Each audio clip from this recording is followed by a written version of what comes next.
for today.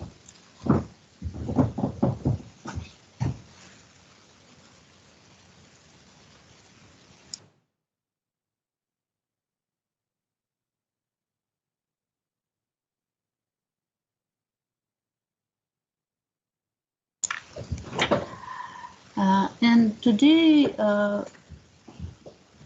we continue our discussion about regression models, and we are supposed to go further. We'll discuss time series.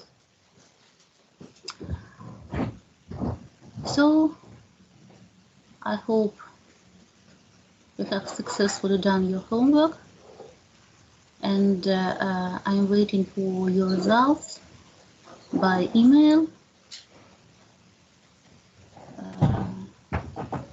I would like to see the plots of the data you have taken and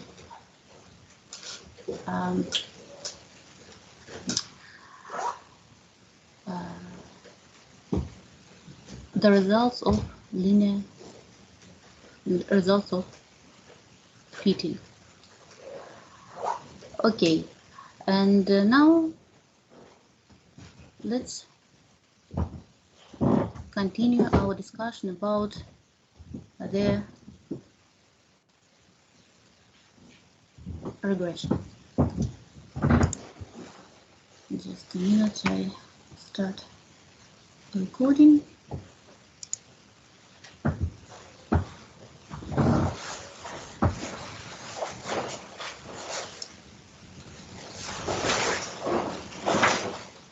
Okay. While using regression models, we use some assumptions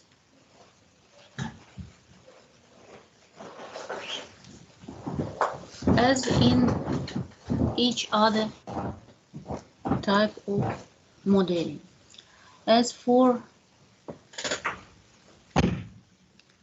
the regression models,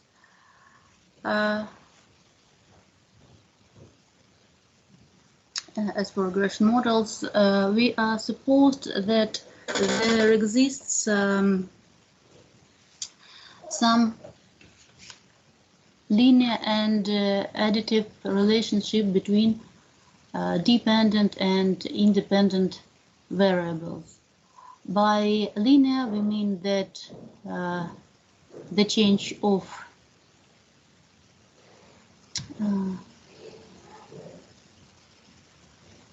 independent variable on one unit cause some change in dependent variable. By additive, we mean that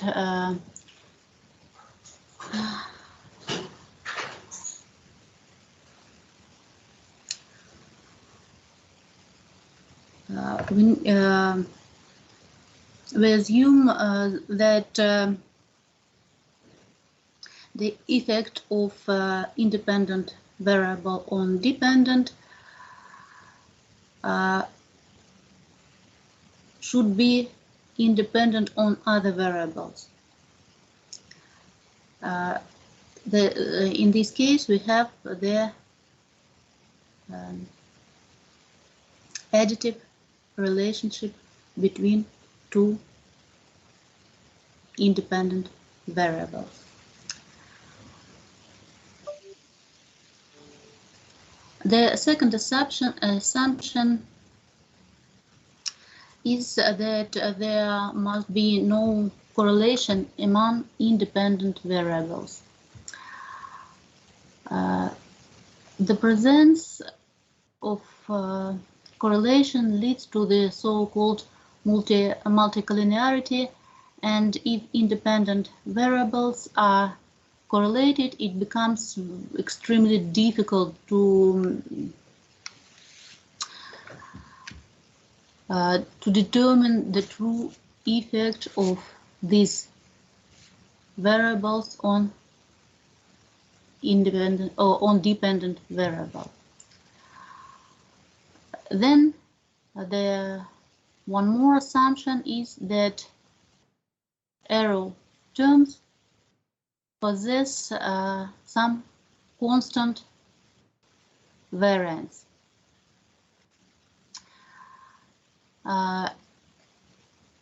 Which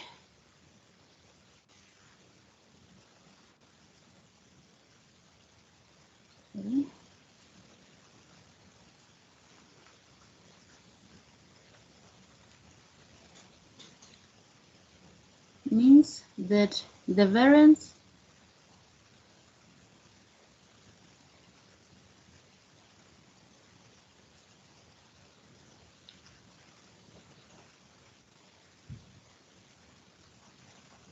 is constant and limited for all our points. Besides, mean is equal to 0. This property is known as homoscedasticity.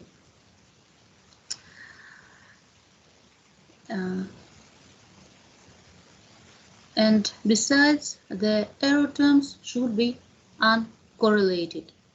So the correlation of arrow terms in two different points should be 0.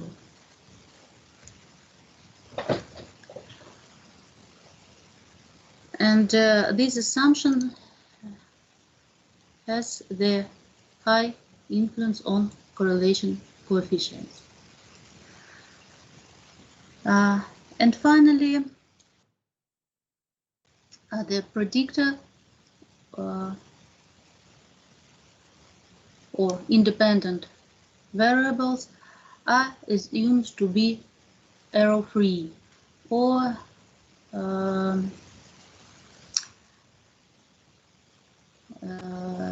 that means that there is no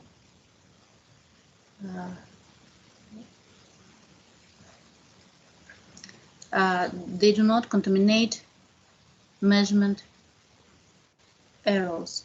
This is called weak exogeneity. But in fact, these assumptions are not fulfilled for all the cases in the real life. And besides, we have discussed last time that sometimes we try to add more variables to our model in order to make it more good, more fitted to the points. But in fact, not all of these independent variables have the meaningful influence, or they do not really cause the changing of dependent variable. And to avoid some negative results of such types of errors in regression, the idea of regularization is used. In fact, regularization is the way to decrease the complexity of the model and to avoid overfitting. We can reach this effect by adding some penalty function.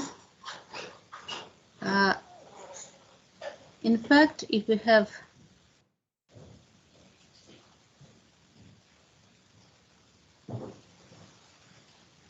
have some real data,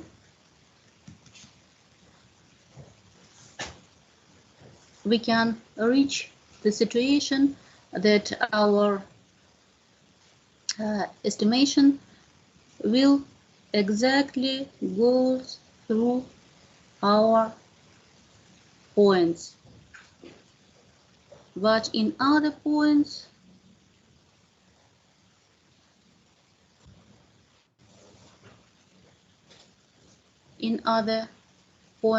among our data,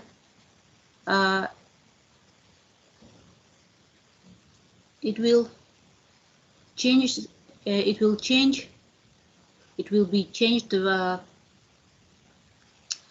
extremely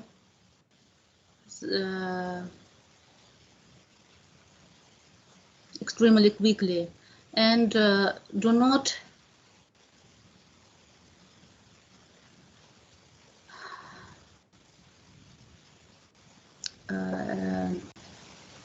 and it won't be good for our model. For example, we can see that our data looks like something this, but after constructing our model, we'll get this one awful curve. The problem of this way is that we have very large coefficients and too many independent variables in our model. So regularization helps us to avoid this situation by limiting the values of our coefficients. So, just a moment.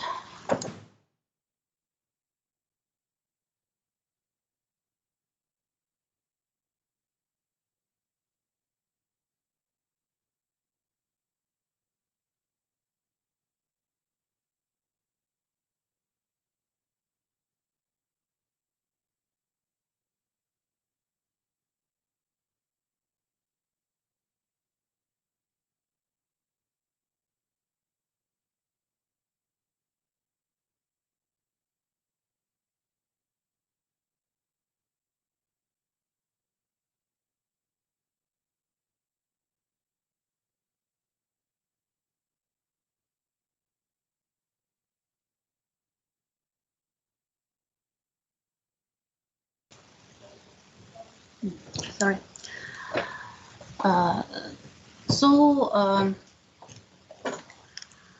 One of the ways to avoid this situation is to introduce some constraint on our coefficients. And these constraints are supposed to shrink our coefficient. So one idea is to constrain the sum of squares of model coefficients.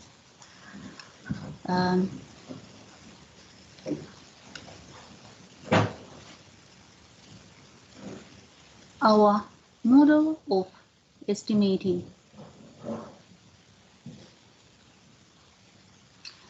the real data was a function of real independent values and the set of coefficients. So this the squares of the sum of squares of these coefficients should be constrained, and it is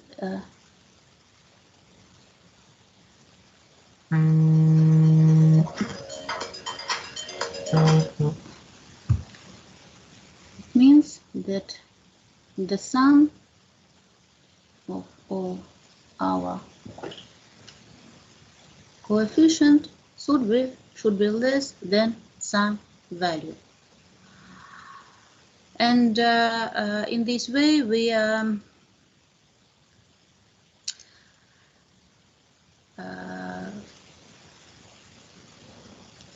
go into the new function for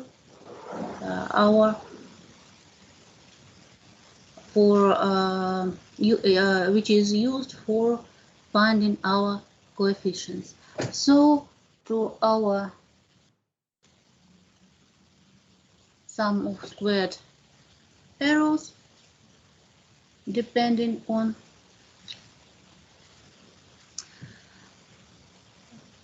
the set of parameters, we add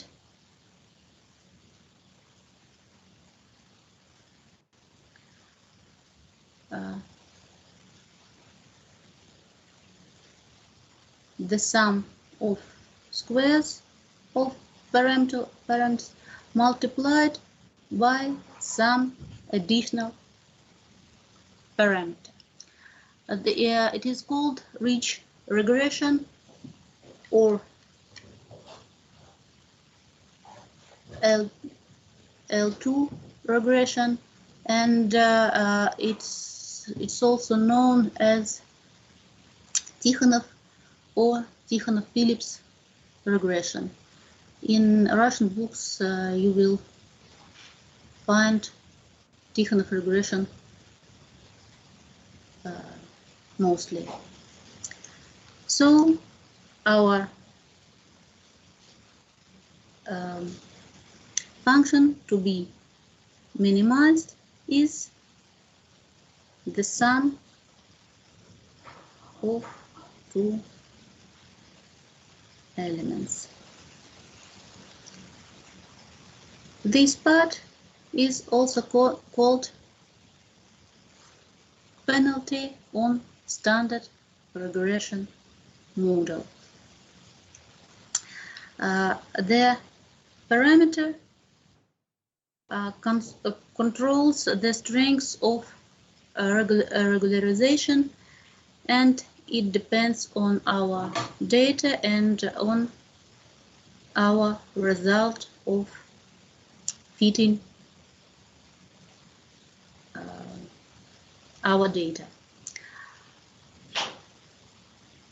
If this parameter is 0, then we have traditional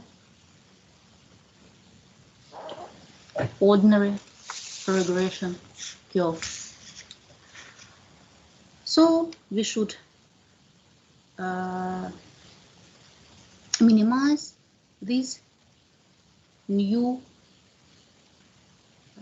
loss function with additional term constraints, and the estimation of our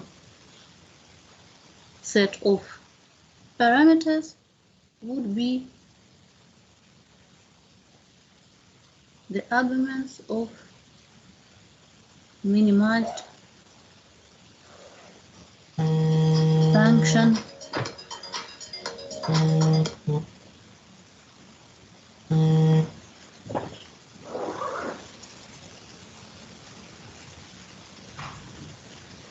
which is in matrix form, looks like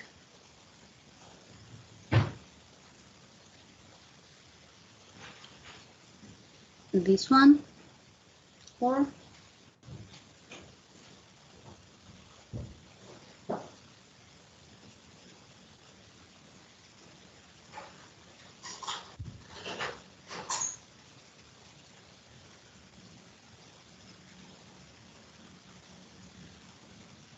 this part we have already seen last time, plus our penalty function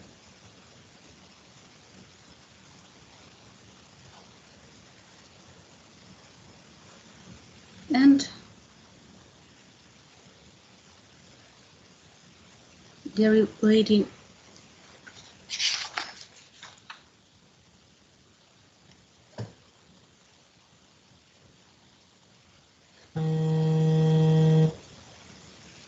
by the set, the vector of parameters, we'll get the equation for calculation of our parameters.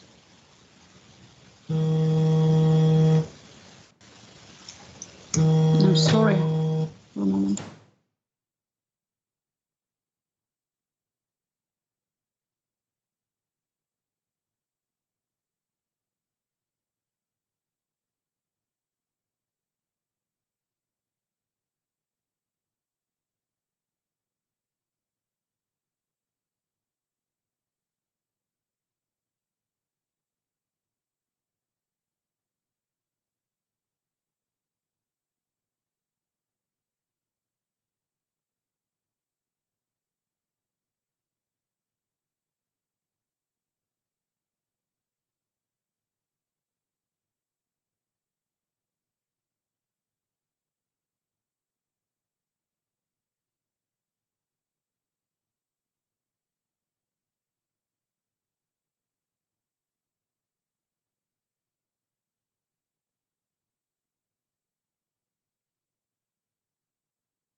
I'm sorry, it was urgent. So, from this equation, we can find our decision for our set of arguments.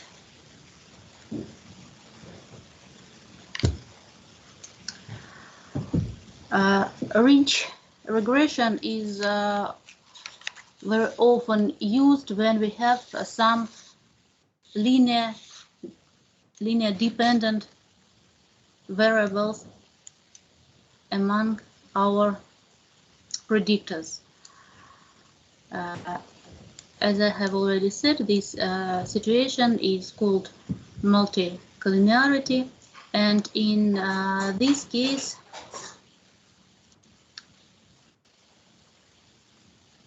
our matrix, this one, which is used for calculating our coefficients, has some eigenvalues close to 0, and it follows that the inversion of this matrix gives us very high coefficients. Thanks to adding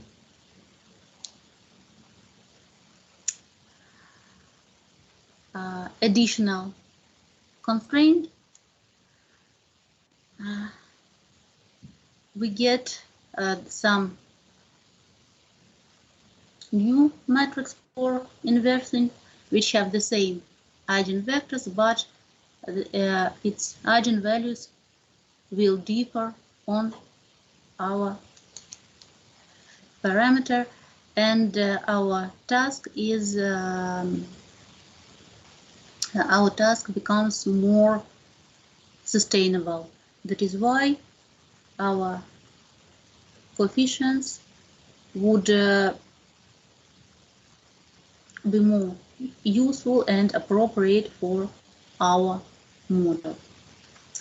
Another way of constraining the coefficients of the model is to constrain the absolute values of the sum of the absolute values of our parameters. And in this way, our new aiming function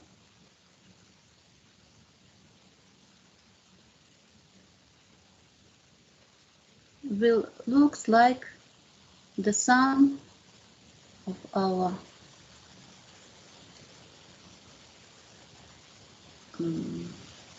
sum of squared arrows and additional constraining term. In this way, we use the special parameter which controls the influence of our constraints we use. So it looks a little bit like the previous one situation, but the results are quite different. And besides this,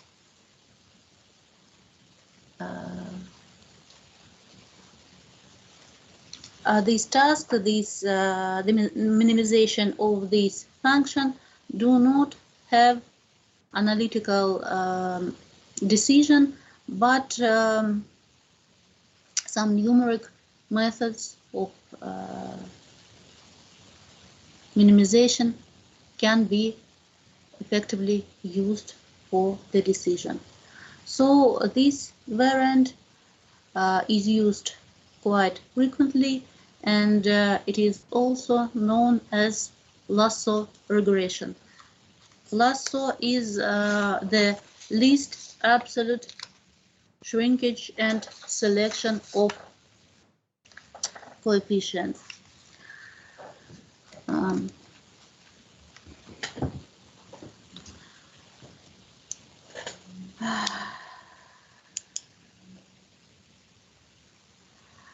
For this one type of regularization, sum of coefficients can be excluded, not excluded, sum of coefficients can be 0 ones, and sum of independent variables can be excluded from our model. And that is why you can hear that lasso regression selects the independent variables or predictor by just using this type of constraints. These two variants of regularization are most popular and often used, and that is why we should pay our attention to them. And now we are pausing on ideas of regression, and we should speak a little bit about time series, as your data, which you will deal mostly, are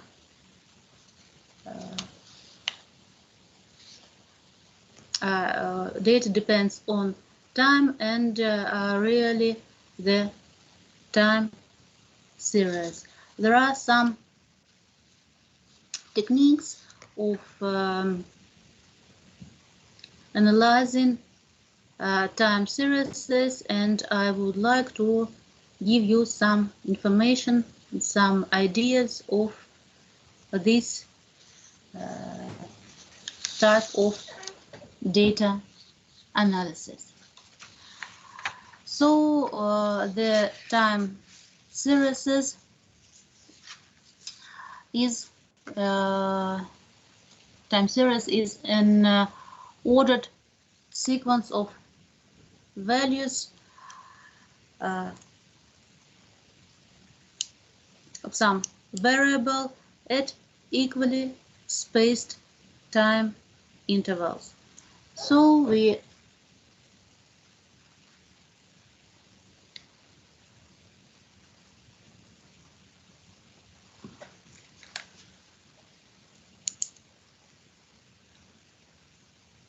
have some process in time and in equally spaced moments of time. We receive some values of our variable.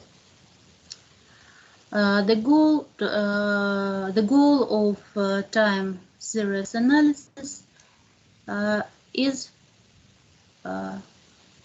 understanding the underlying forces and structure of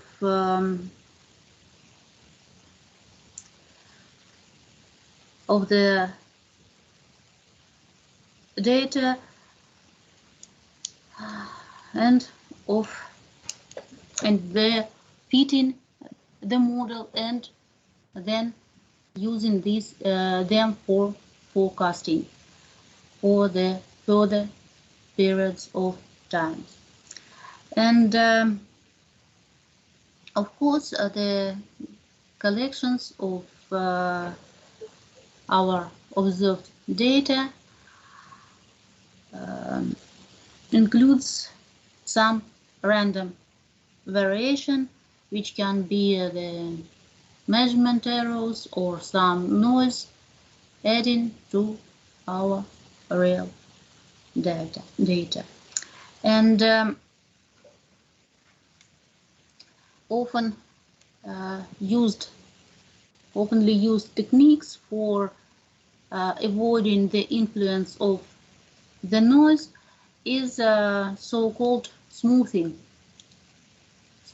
of data, smoothing of series, and this technique reveals more clearly the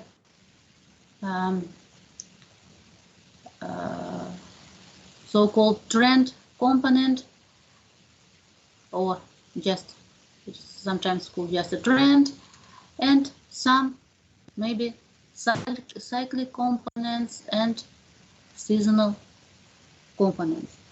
So our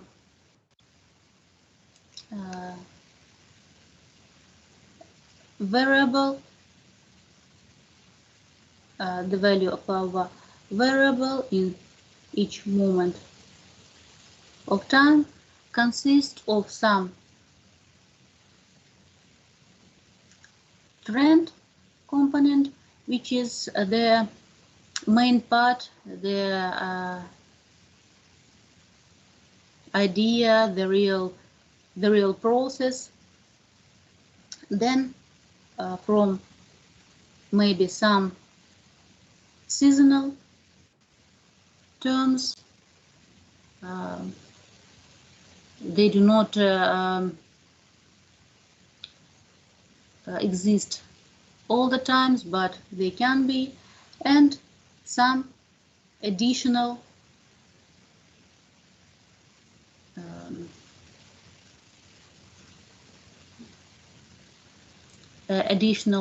term, which is variance.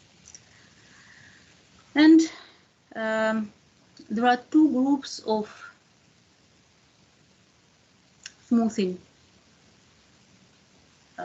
methods, which are called average methods and exponential smoothing methods.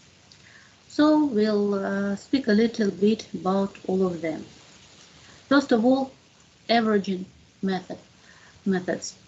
The simplest one is just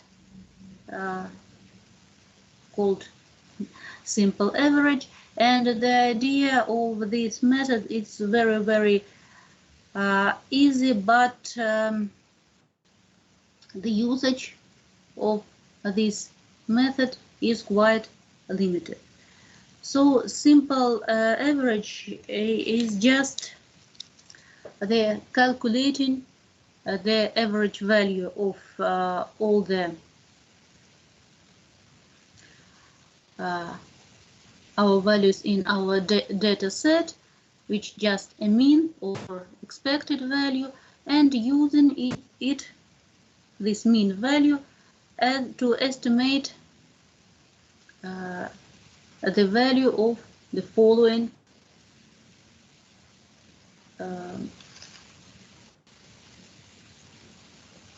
of our variable in following periods of time. Of course, this type of smoothing is quite limited, just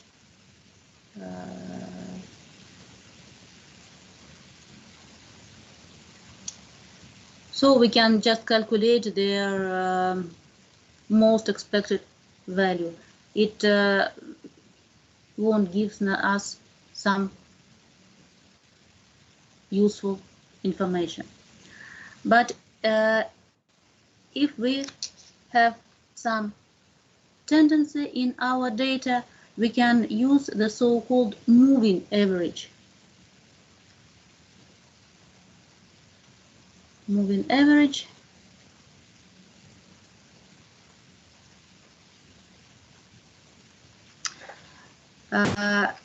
which should reveal some trend in our data.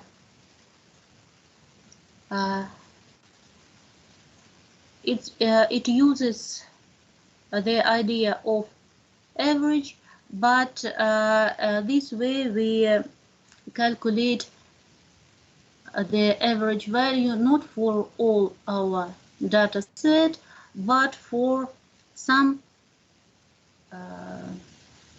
nearest values to estimate the value in one point.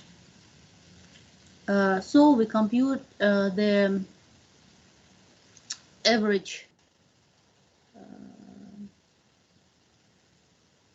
value or the mean of smaller sets of data, and to estimate the value in some point, we use the most recent data.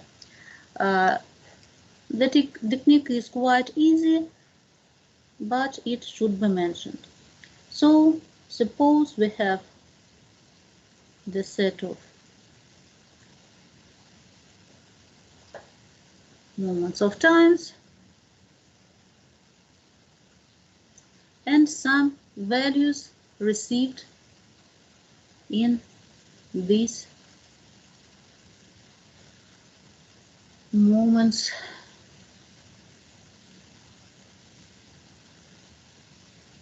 of time.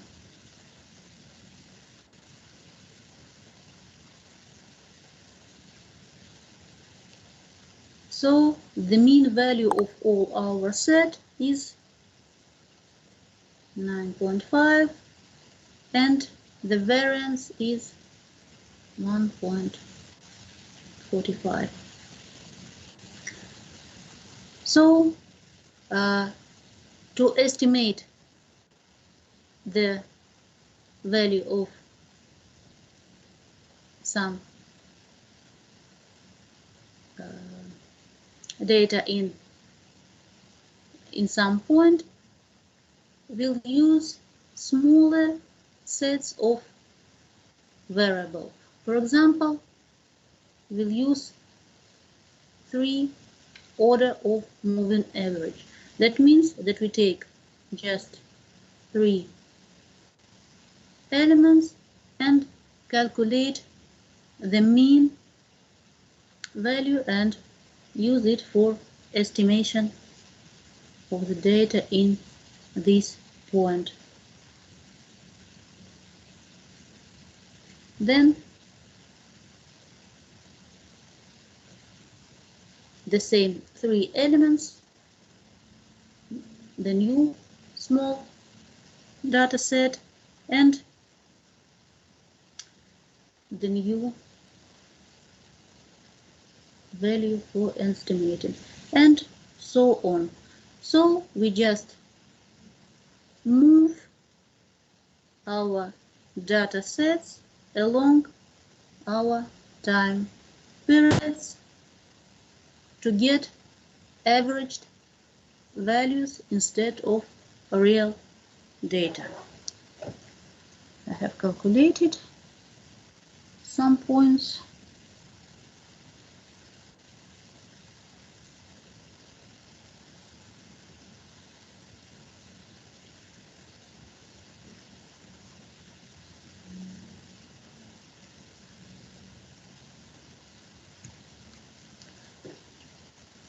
So in this new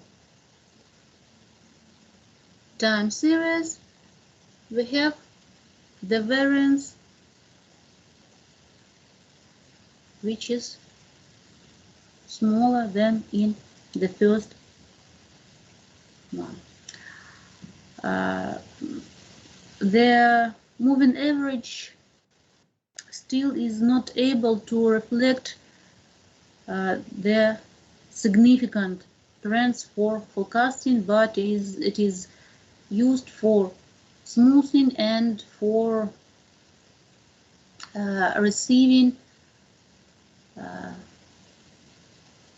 the ideas of the trend among the data.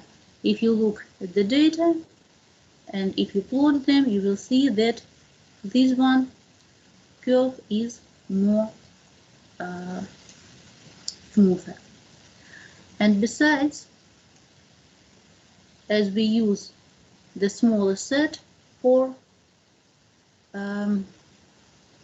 estimating the value, we do not have values for some points in our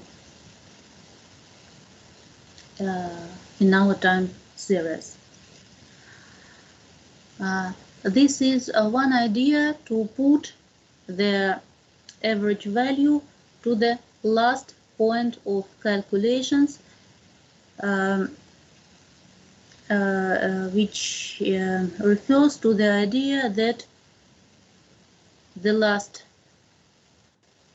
information, the information in the previous periods is most significant for estimating this value.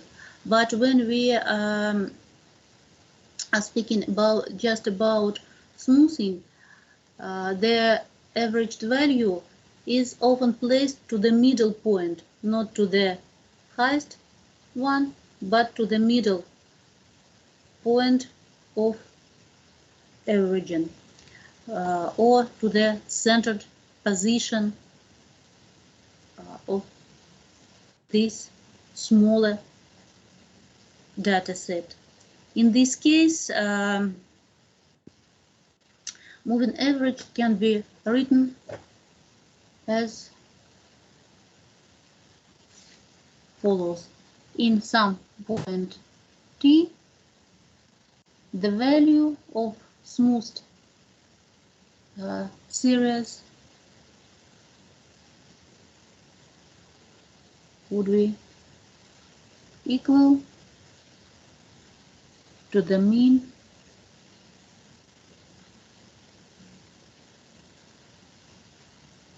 value of the values in points around this one. It is called M-ordered moving average, where M is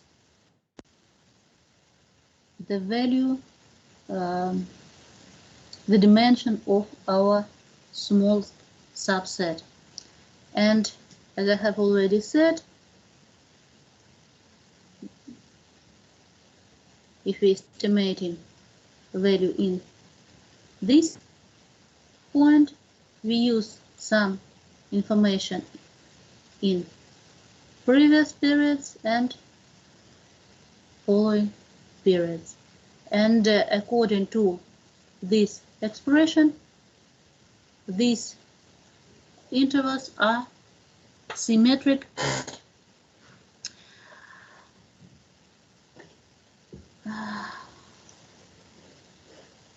which gives us the very good smoothing effect. But in this case, there are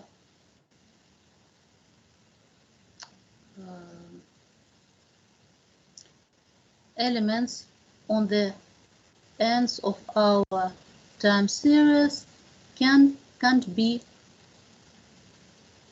estimated, as we have no values which are to the left or to the right from the end points. The order of moving average determines the smoothness of our estimate, and the higher the order, the smoother the curve. But the less time series, the less dimension time series will get. So in this case, the odd order is usually used to have just the center point and to have the symmetric values for estimation. Sometimes even orders can be used, but then we should choose where we'll place our moving average to the nearest point, which is higher or which is lower to the center of our subset. But in the case of using odd order of smoothing, the so-called double smoothing or double moving average or moving average to moving average is used. This situation gives us some additional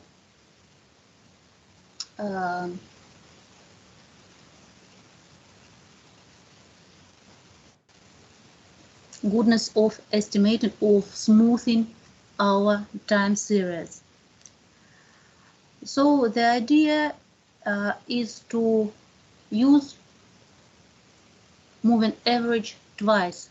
So we smooth our time series for the first time, and then we smooth the received time series once more. For example, 2/4 smoothing, 2/4 moving average is used quite often. It means that we perform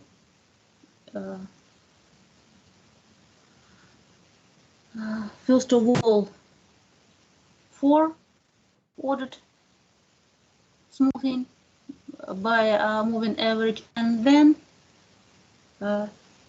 2 order smoothing. So first of all, we estimate on the first step, for example, 2 nearest points using 4 closest elements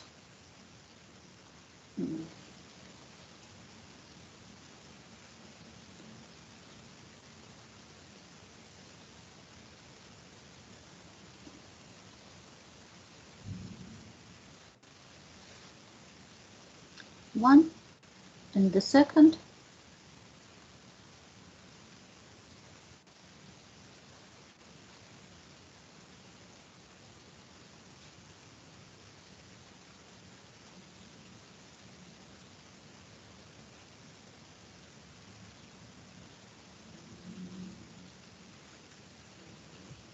and we'll get new one time series, and on the second step we smooth this new time series by 2 order moving average. So we calculate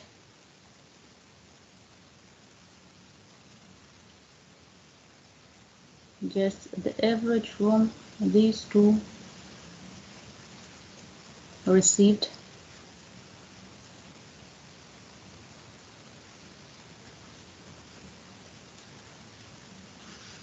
values. And if you down this expression into this one, you get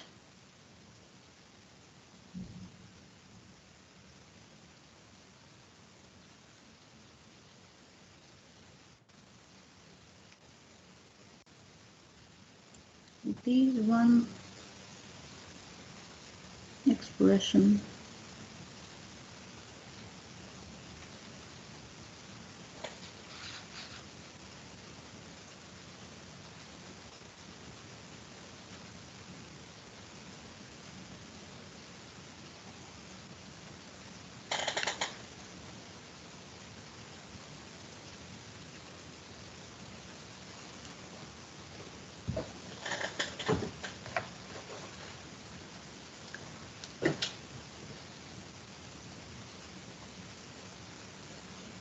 So this one expression is quite better than previous one because first of all it is symmetric, and besides the weight of the closer data to the estimated one is higher than the weights of the data which are far than others than other data. To make our smoothing symmetric, we should use odd order moving average after odd order, or even order after even order. But even in this way, the odd order is more preferable as it gives the better difference of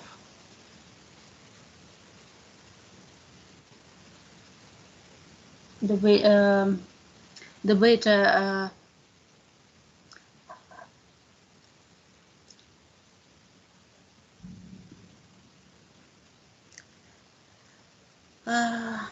it gives the more influence to the closest data.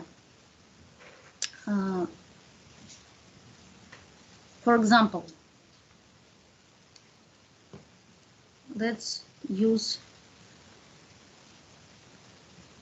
3 by 3 moving average. Then we'll get on the first step the estimations in 3 points.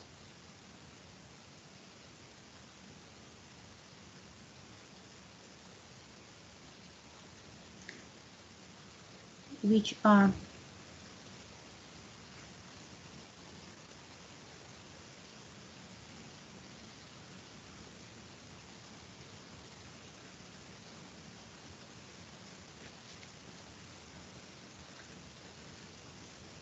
so to estimate the middle point, we use the one previous and the one following value. The same for the others.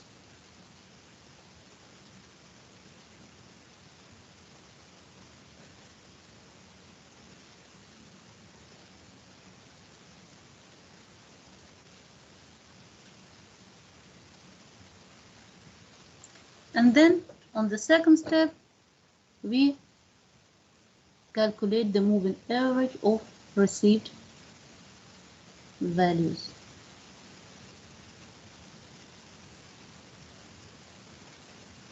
And we'll get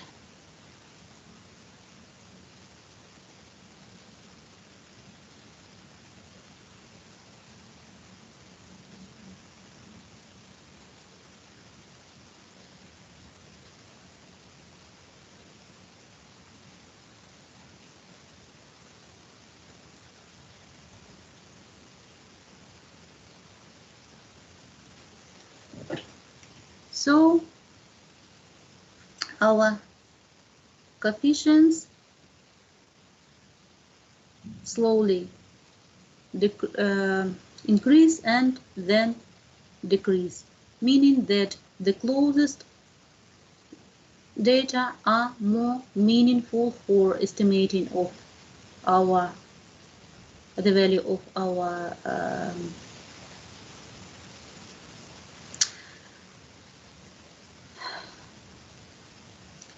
variable than the far away data. And if in the previous example we get nearly the same data in using odd order, we can see the real difference in the weights of our estimated data.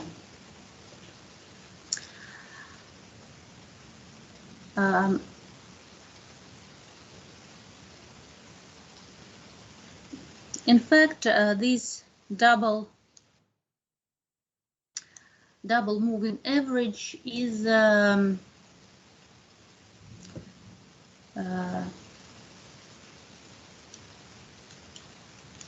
just a so-called weighted moving average, where we can use some weights, and in general weighted m-order moving average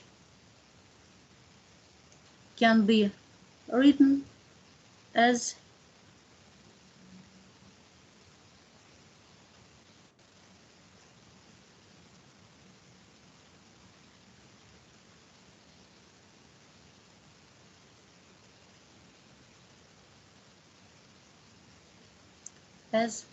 follows, where our k,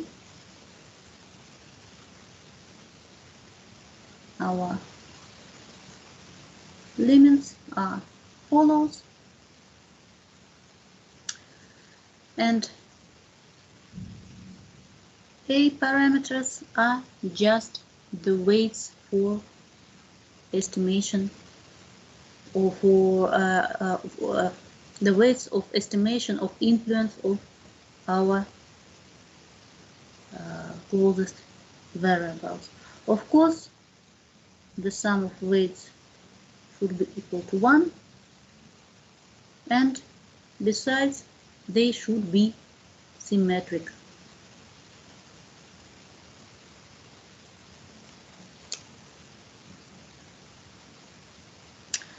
And in this notation, the simple m-ordered moving average just a special case where A is all the weights are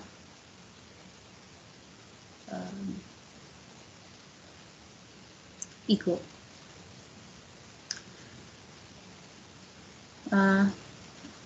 The curve received from weighted moving average is quite smoother than the curve of received simple received by the simple moving average.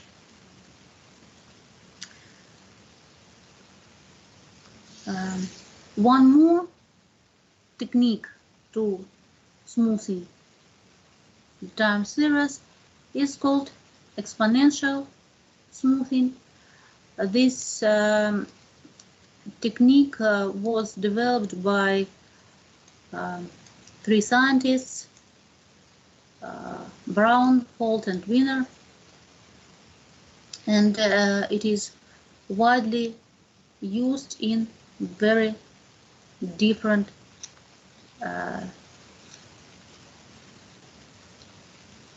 situation, and very often it is this technique is used when we do not have idea of the form of the trend, or we do not have idea whether there are some seasonal patterns in our original data. And for exponential smoothing, one important idea is realized that the most recent data is the most important for estimating of the following data. So, as for moving average, exponential smoothing have some simplest variant, which is called naive method,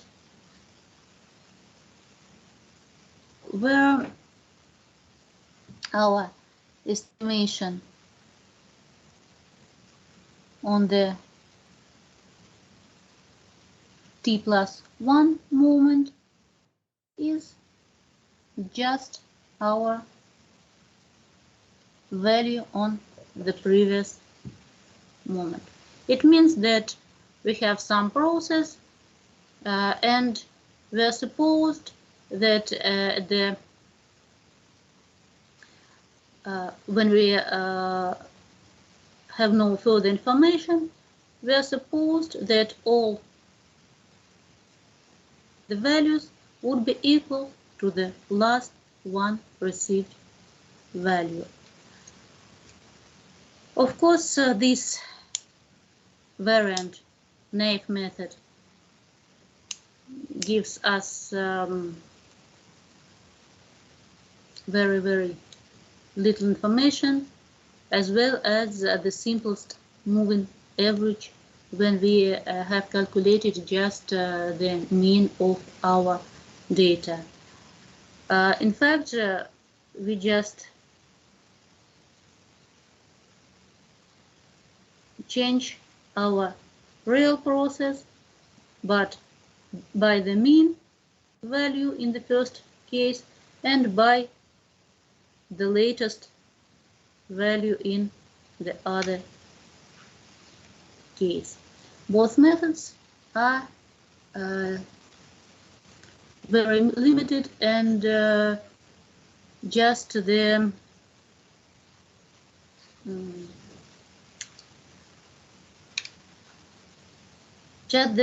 simplest non-use variants.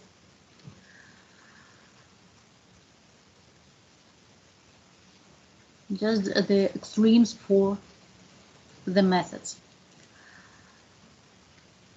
And as I have already said, the idea of exponential smoothing is that more recent data is more valuable and more meaningful. So it may be sensible to give this data, the larger weights than for the previous more far away observation. So in this case, we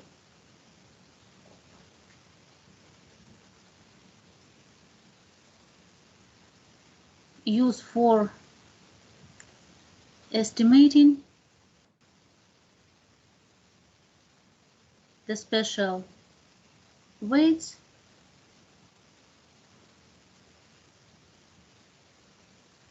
for each of the previous values in our data set.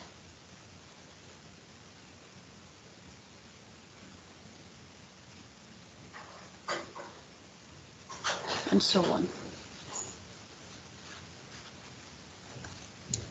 In this way, our parameter is not less than 0 and not higher than 1. It is the smoothing parameter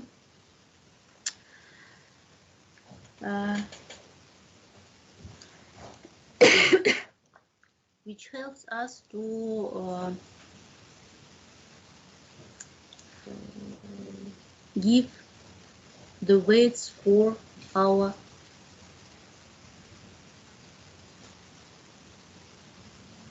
more recent or more far away data.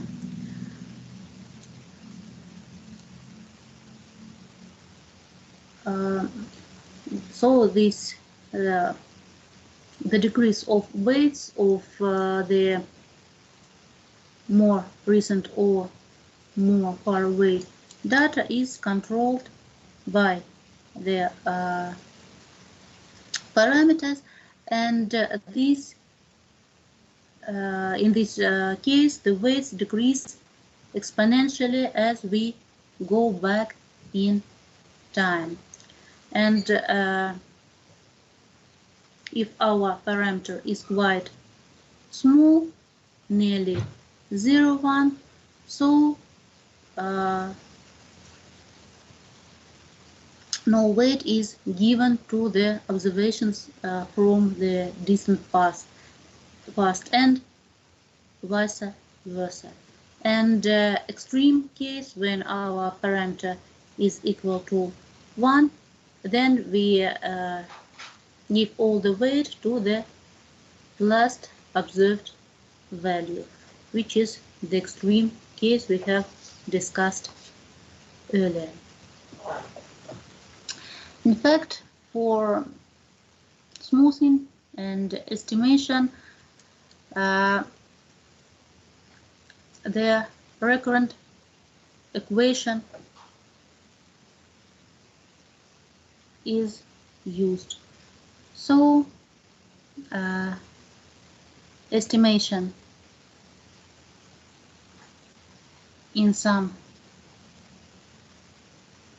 point is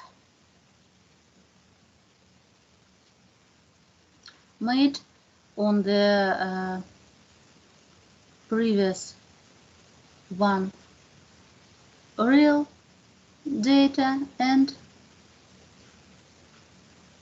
the estimated value in this previous point. And the smaller the parameter, the smoother the curve, and the more it reduces the noise and some fluctuations. If we sequentially use this expression, we'll get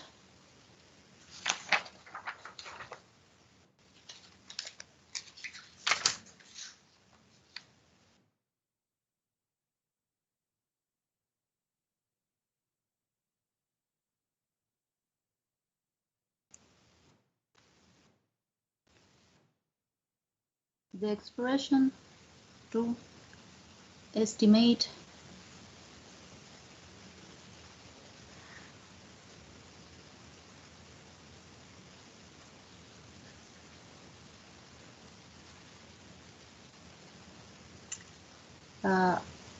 our value based on previous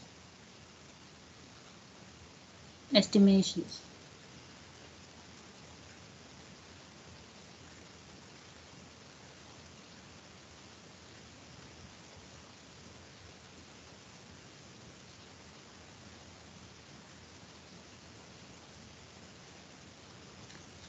So, in general, it can be expressed as follows.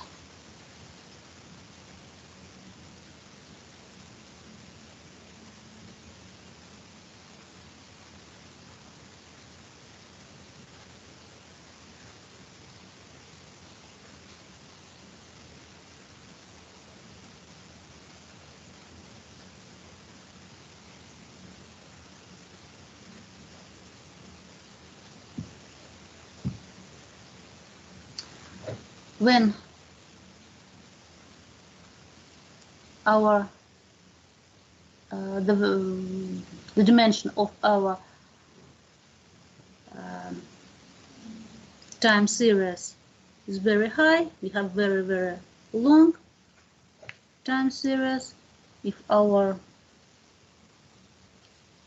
goes to the positive infinite, we'll get the estimation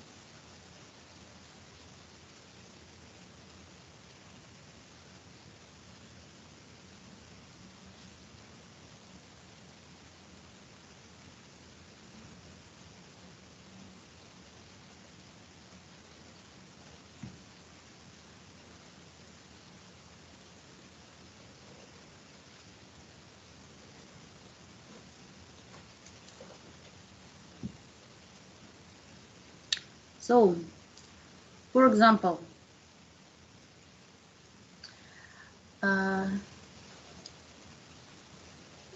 we have some constant process, for example, some signal, but our received value observed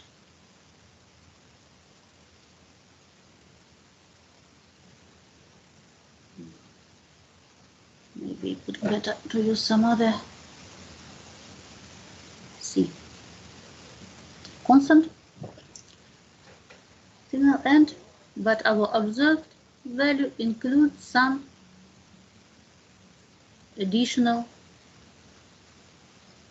noise maybe.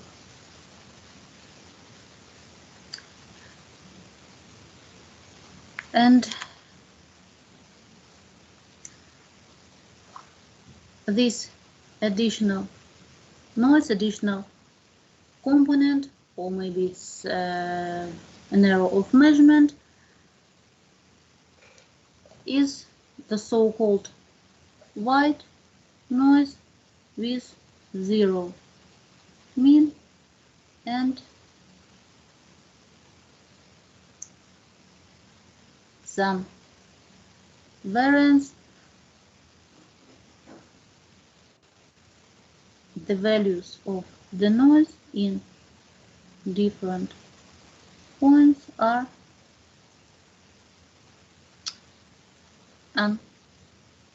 uncorrelated.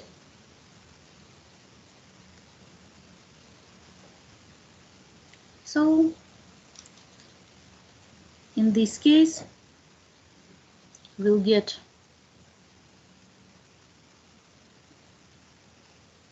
our estimated value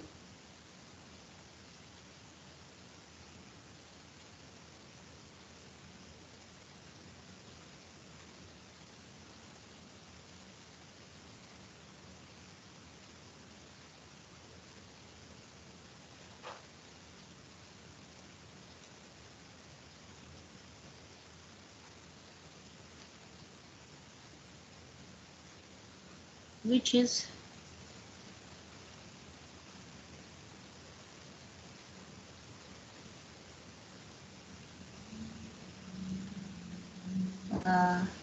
we can just decompose a little bit for two parts.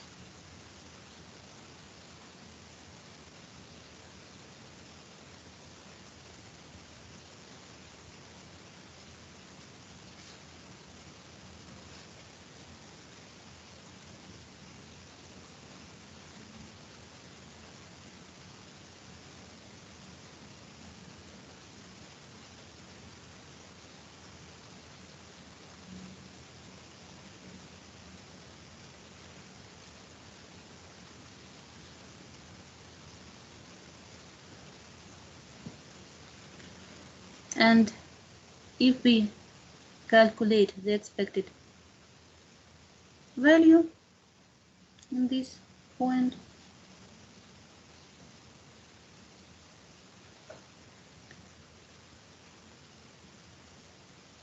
the mean of the noise is equal to 0, so this component will be equal to 0, and for this component we can notice that it is an this part is an infinitely decreasing geometric progression, and we have the rule for calculating its value, so we'll get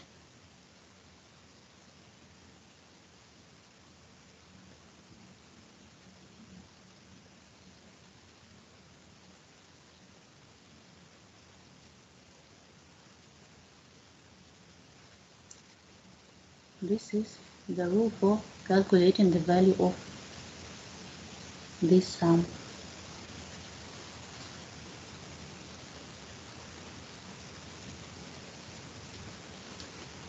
Which is just our constant value of our signal.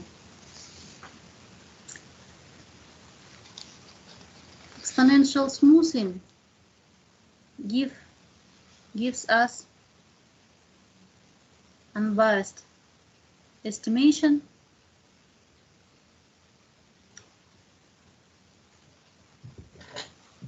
and it's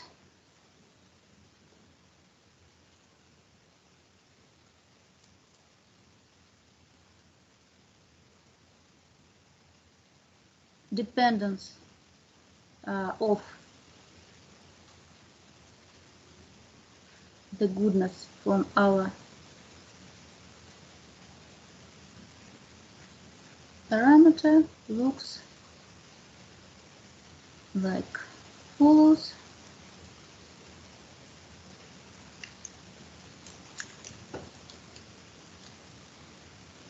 The smaller our parameter, the smaller our error, but we need more time for estimating.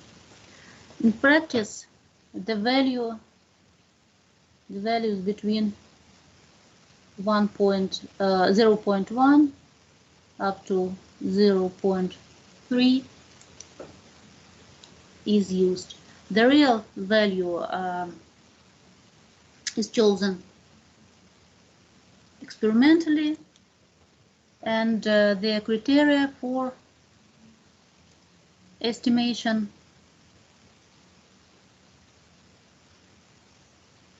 is follows.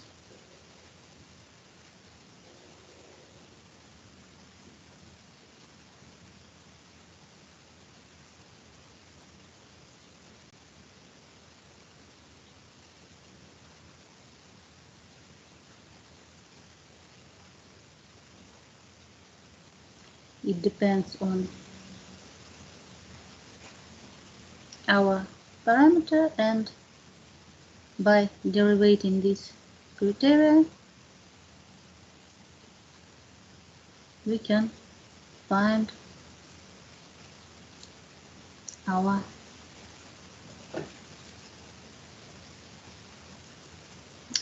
value of the parameter. It looks like follows.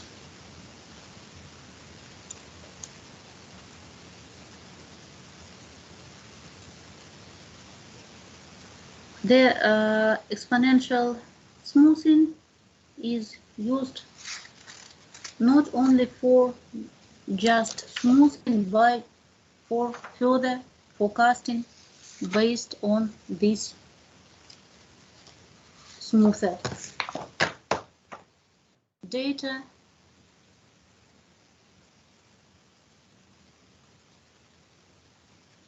for the further periods of times. So for forecasting, we use some previous data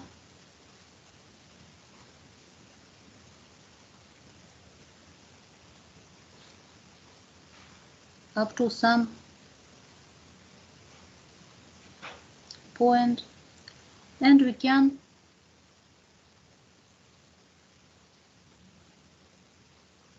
make predictions or make forecast of the value for some steps ahead to estimate the value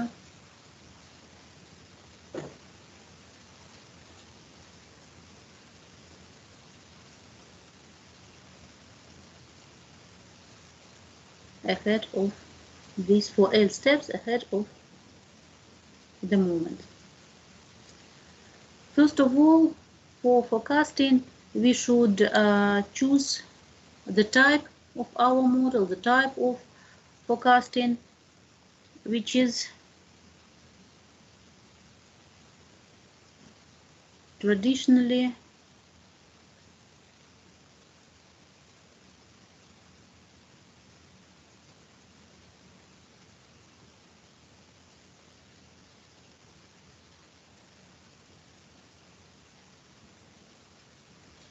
depends on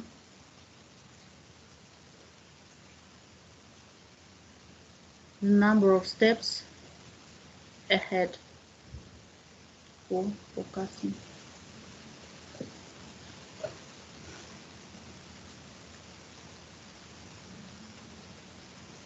And it's just a polynomial function. In practice, the order of the polynomial used for forecasting is really 1 or 2, because the higher order of forecasting gives us the results which change too quickly, and they are not forecasts so good. And for making forecasts, we should estimate the parameters of our model, as we have done for the regression models. And there are some methods for calculating parameters for linear and quadratic trends, which are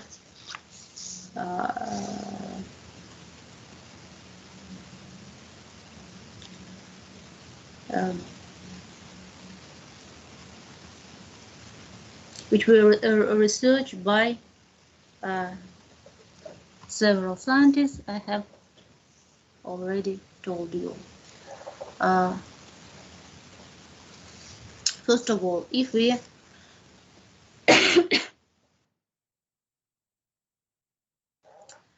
have the linear type of forecasting,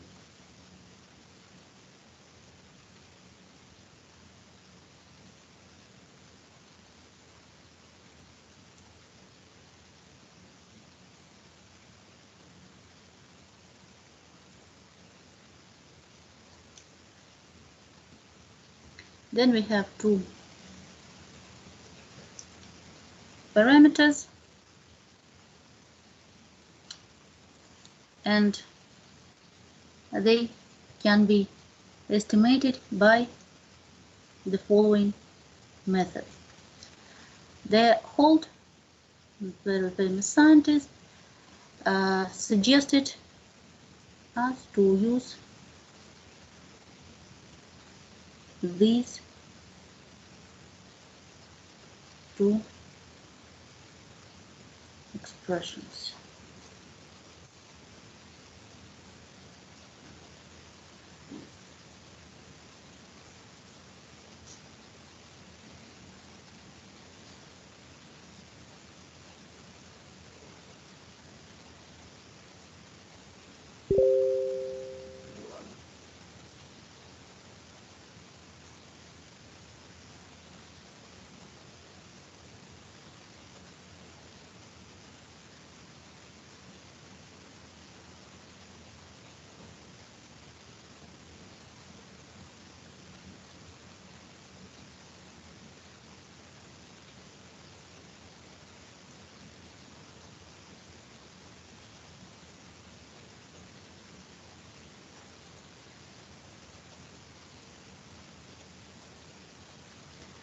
The parameters alpha 1 and alpha 2 are independent, and we should have some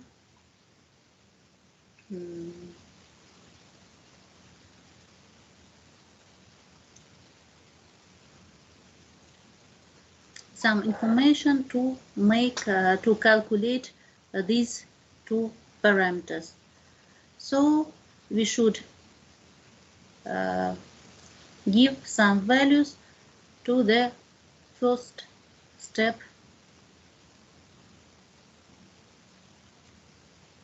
of 0 values for our parameters.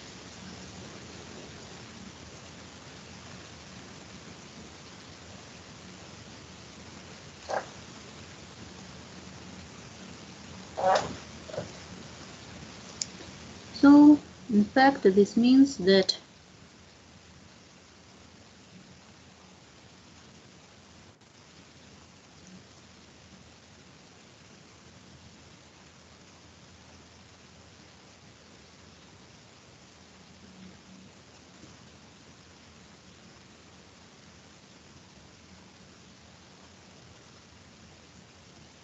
we have the estimation according to the line to the previous values.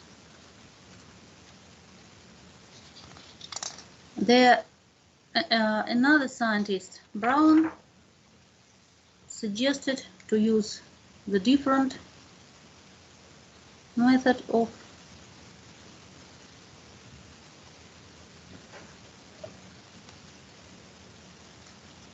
calculating parameters for linear type of forecasting, and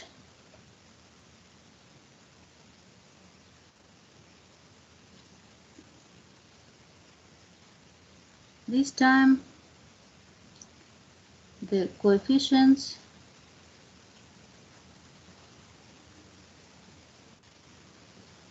are calculated according to these two expressions.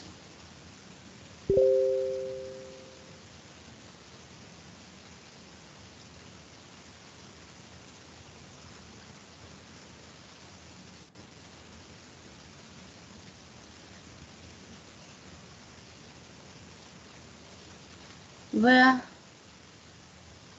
epsilon is the error of forecasting on the previous step.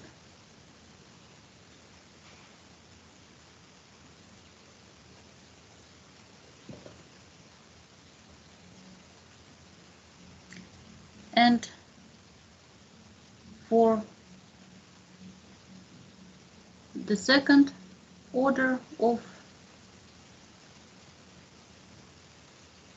forecasting model, the second order of the polynomial expression, the following equations for calculating parameters are used.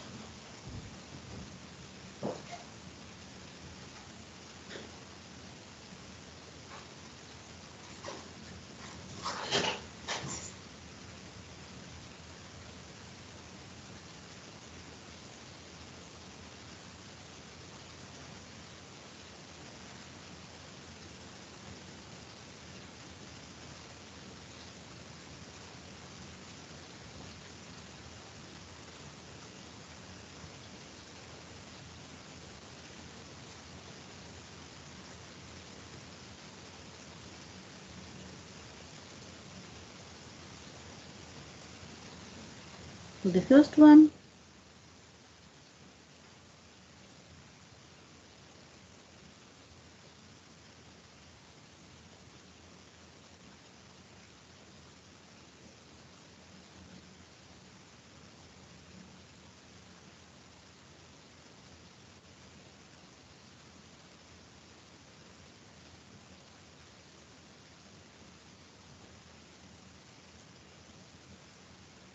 and for the third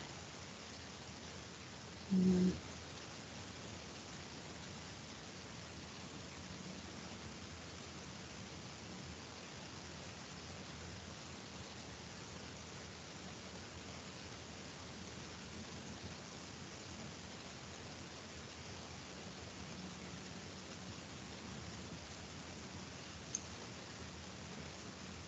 And for calculating on the of the further parameters, we should use some start conditions. Our coefficients on the start points, and they are just the coefficients of parabola which is going through the 3 points, 3 first points of our observation.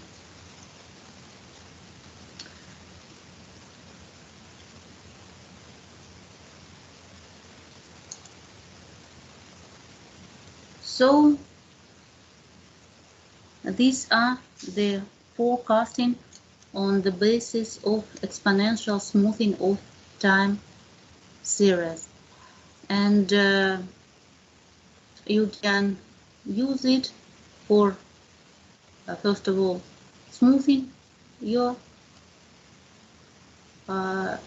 data depending on time, and besides for forecasting using linear or second order polynomial type of forecasting model. So let's pause for a while and have a little break.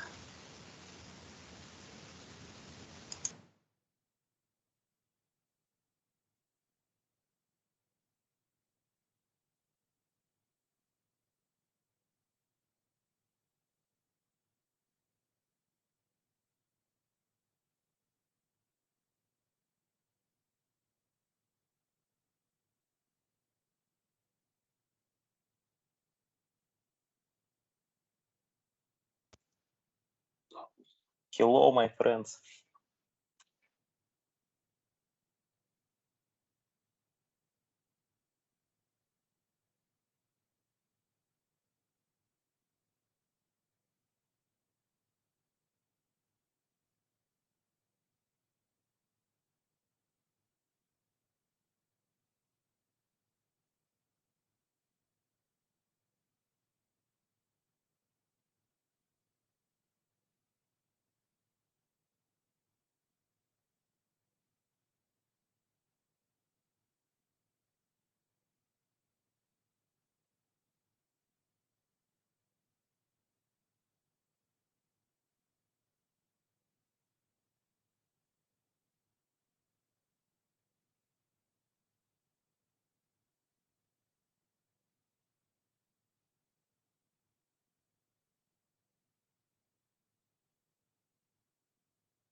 Ребят, вы тут?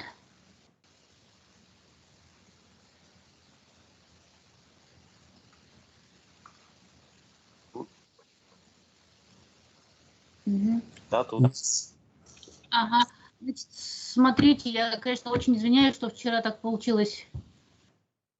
У меня сейчас в связи с выпуском на заочнике у магистра выпускается, ряд организационных проблем возник в деканате. Вот. Сейчас придется опять немножко бежать с документами, поэтому мы на этом сегодня остановимся, только одну пару вместо двух проведем. Надеюсь, вы дома, и сегодня вам дергаться никуда не придется.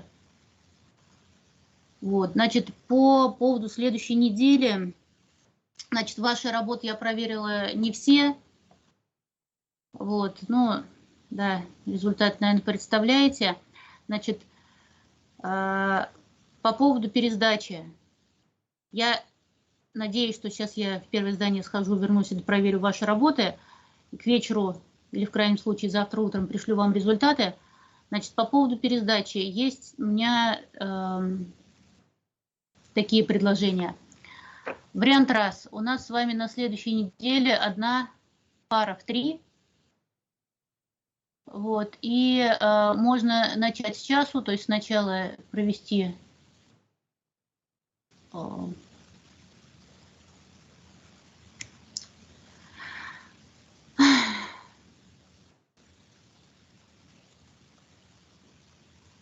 зачет повторный для тех, кому нужен был, вот, а потом в 3 часа, собственно, непосредственно лекцию.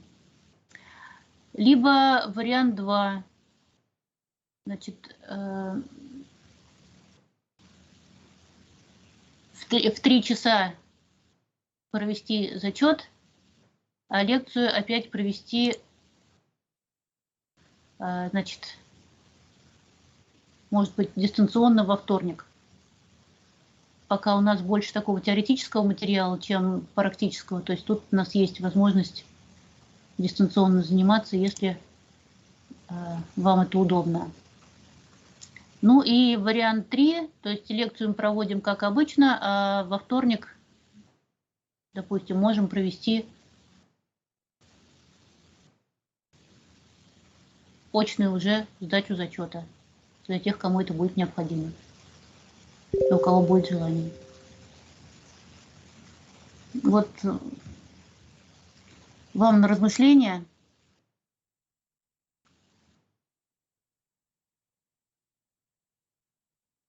Что скажете?